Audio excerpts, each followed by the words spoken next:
Outlet wires overheating from too much load is a serious issue that can cause dangerous fires if you don't handle it right away. So, the first thing you want to do is figure out what's plugging into that outlet and if it's too much for the circuit to handle. Sometimes we just keep adding more and more stuff without thinking about how much power each device uses. Try unplugging some items or moving them to a different outlet on another circuit to spread the load.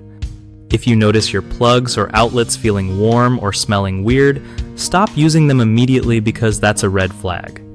Upgrading the wiring is a big step, but super important if your home wiring is old or not built for today's power needs.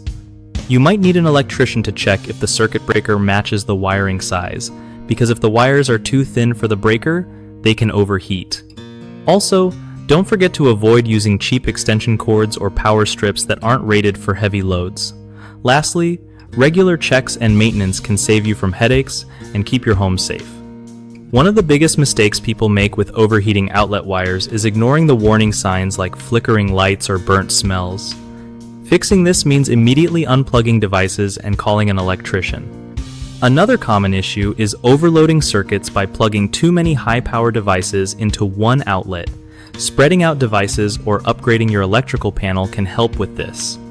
Lastly, using outdated or undersized wiring for modern power needs causes wires to heat up. Having a professional inspect and replace old wiring ensures everything runs safely. BigHomeProjects.com is an awesome spot that connects homeowners with trusted local contractors so you don't have to stress about finding someone reliable. It also helps contractors get steady work by linking them with people who actually need their skills, making life easier for both sides.